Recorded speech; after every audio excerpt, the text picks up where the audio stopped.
اعوذ باللہ من الشیطان الرجیم بسم اللہ الرحمن الرحیم۔ آج ہم سورہ فاتحہ کی دوسری اور تیسری آیت کی تفسیر بیان کریں گے۔ الرحمن الرحیم، بہت مہربان اور ہمیشہ رحم فرمانے والا۔ یہ دونوں مبالغے کے صیغے ہیں۔ ان کا ماخذ رحمت ہے۔ رحمت الہی سے مراد اس کا وہ انعام و اکرام ہے جس سے وہ اپنی مخلوق کو سرفراز فرماتا رہتا ہے۔ وجود زندگی، جیسا کہ ہم نے اس سے پہلی آیت میں ہی بتا دیا ہے کہ اللہ پاک نے انسان کی زندگی کو قائم و دائم رکھنے کے لیے وسیلے بنائے ہیں۔ وہی اللہ پاک ہی تو ہے جس کی رحمت کے جلوے ماں کے اندر اتر آئے۔ اللہ پاک کی رحمت کے جلوے حبیب کبریا علیہ السلام میں اتر آئے۔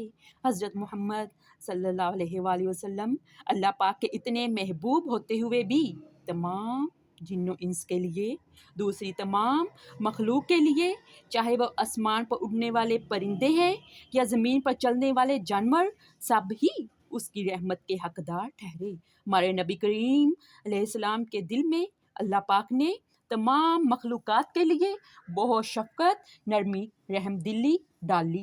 ہمارے نبی کریم علیہ السلام نے نہ صرف انسانوں اور جنوں کے لیے رحمت ہوئے بلکہ پرندوں، چرندوں، جانوروں نے بھی نبی کریم علیہ السلام کی شفقت کو پایا۔ نبی کریم علیہ السلام اللہ پاک کے بے حد محبوب و افضل اعلیٰ بندے اور رسول ہیں۔ حضور صلی اللہ علیہ وآلہ وسلم کے دل میں اس امت کے لیے اتنا درد ڈالا اللہ پاک نے کہ آپ صلی اللہ علیہ وآلہ وسلم پیدا ہوتے ہی سجدے میں گرے۔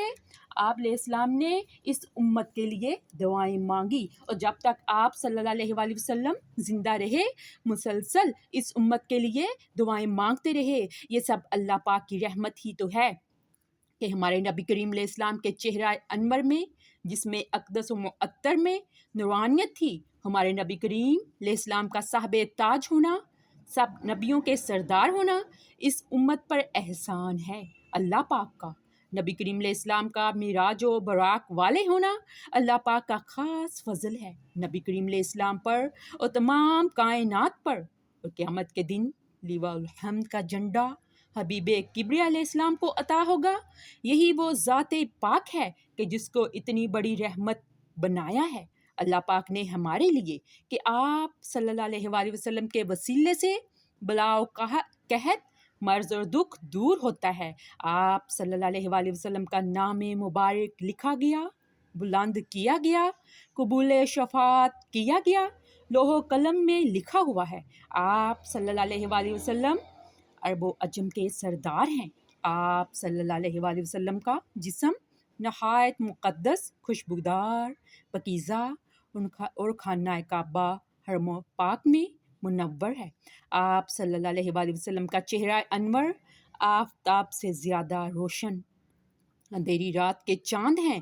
آپ صلی اللہ علیہ وآلہ وسلم ساری مخلوقات کی جائے پناہ ہیں، اندھیروں کے چراغ ہیں۔ آپ صلی اللہ علیہ وآلہ وسلم گناہ گاروں کو بخشوانے والے، مسافروں کے غم خوار ہیں، رحمت للعالمین ہیں، عاشقوں کے دلوں کی راحت ہیں، خدا شناسوں کے لیے سورج کی طرح ہیں، مقربوں کے رہنما ہیں، غریبوں اور مسکینوں سے محبت رکھنے والے ہیں، صاحب کعبہ حسین والے ہیں، اللہ پاک کے بڑے ہی محبوب ہیں۔ نبی کریم علیہ السلام کا یہ مرتبہ، یہ محبوبیت اس امت کے لیے، سارے جہانوں کے لیے رحمت ہے۔ اس کے علاوہ اللہ پاک کی رحمت یہ بھی ہے کہ اس نے ہمیں علم کی نعمتوں سے نوازا، پھر حکمت عطا فرما کر درست فیصلہ کرنے اور غلط راستے سے بچنے کی سمجھ عطا فرمائی، ہمیں چلنے پھرنے، اٹھنے بیٹھنے، غرض یہ کہ زندگی گزارنے کے اصول فراہم کر دیے، علم عطا فرما کر عزت عطا فرمائی۔ اس دنیا میں یا آخرت میں جس کسی انسان کو بھی کوئی مقام ملا ہے، اس کی ابتدا علم سے ہی ہوتی ہے۔ نیک اعمال کی توفیق سے مرتبہ ملتا ہے، اجر عظیم ملتا ہے۔ جو جتنا عمل کرتا جائے گا اس کے درجات بلند ہوتے جائیں گے۔ یہ سب اللہ پاک کی رحمت ہے۔ یہ اللہ پاک کی بے حد بے حساب رحمت ہی تو ہے کہ ہماری لگاتار ناشکریوں اور نافرمانیوں کے باوجود وہ اپنے لطف و کرم کا دروازہ بند نہیں کرتا۔ کبھی آپ نے غور کیا کہ قرآن اللہ تعالیٰ کی جس صفت کا سب سے پہلے ذکر کرتا ہے وہ صفت قہاریت و جباریت نہیں بلکہ صفت رحمانیت و رحیمیت ہے۔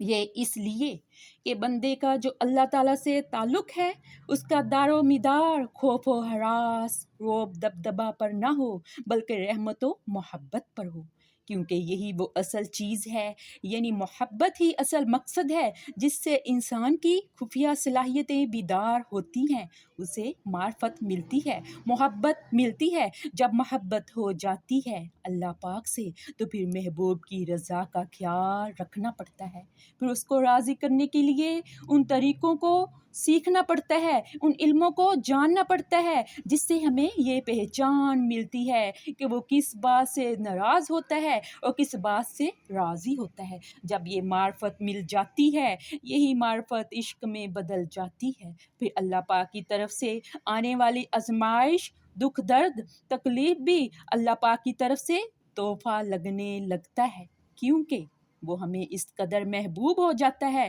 کہ پھر ہم کسی بھی صورت میں اسے ناراض نہیں کرنا چاہتے۔ یہی معراج انسانیت ہے۔ اللہ اور اس کے رسول کی محبت ہی اکسیر ہے جس کی وجہ سے ہمارے اندر صبر آتا ہے، مشکلوں سے نکلنے کا حوصلہ پیدا ہوتا ہے۔ اللہ پاک کی رحمان اور رحیم صفت کو سمجھنے سے اللہ پاک کا پیار دل میں آتا ہے۔ اس صفت پر ایمان رکھنے، یقین کرنے سے مایوسی کے سارے دروازے بند ہو جاتے ہیں، یہ یقین کہ وہ ہمارے گناہوں کو معاف فرما دے گا۔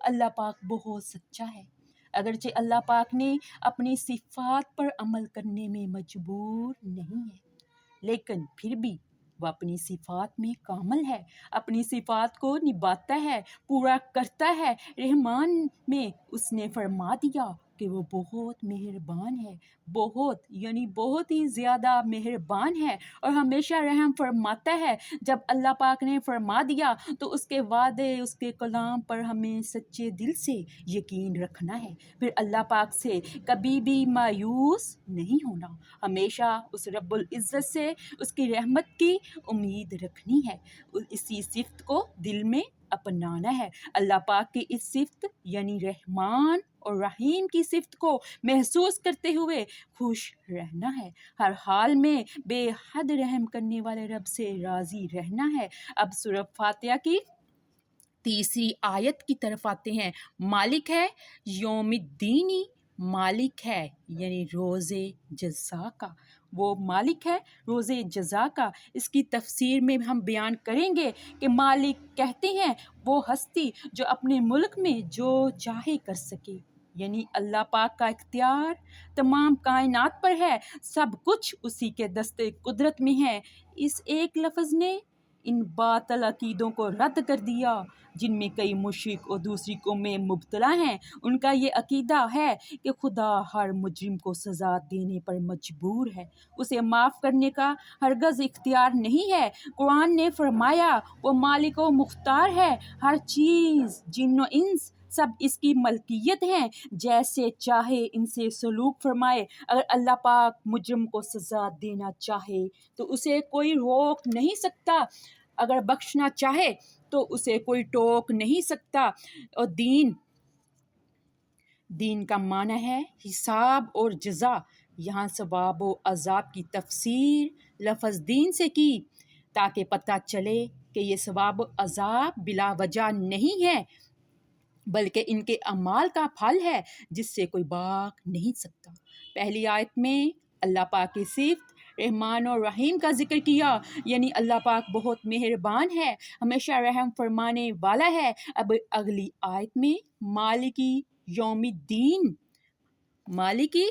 یوم الدین میں اللہ پاک کے اختیار، حساب و کتاب کی بات ہو رہی ہے۔ مقصد یہ ہے اللہ پاک کی صفت رحمان اور رحیم کو ہمیشہ نظر میں رکھنا چاہیے، کبھی اس کی رحمت سے مایوس نہیں ہونا چاہیے، لیکن پھر بھی یہ مطلب نہیں کہ ہمارے دل میں یہ بات ہو کہ بے شک وہ رحمت کرنے والا ہے، معاف کرنے والا ہے، کہ ہم اس کی اس صفت کو دل میں رکھتے ہوئے گناہ کرتے چلے جائیں۔ ایسا نہیں کرنا چاہیے، بلکہ اس کی ایک اور صفت عدل بھی ہے، اور اس صفت کا کامل ظہور اور صفات عدل کے بغیر مکمل ہوتا ہی نہیں۔ اللہ پاک کا عدل کے بغیر صفات ربوبیت کا کامل ظہور نہیں ہو سکتا۔ تو ہمیں اس رب العزت کی تمام صفتوں پر ایمان لانا ہے، یقین رکھنا ہے۔ یاد رکھو وہ دن آنے والا ہے جب حساب کتاب ہوگا۔ کتنے افسوس کی بات ہے وہ امت جس کے دین کے بنیادی عقائد میں روز جزا پر ایمان لانا ہے، میدان عمل میں اس کی غالب اکثریت میں اس ایمان کا کوئی اثر محسوس نہیں کیا جاتا۔ وہ امت روز حساب اور مکافات عمل کے قانون سے یوں غافل ہیں جیسے ان کو کسی نے یہ بات بتائی ہی نہیں کہ حساب ہوگا، اور ایک روز حساب ہوگا۔ انسان کے اعمال کا حساب ضرور ہو کر رہے گا،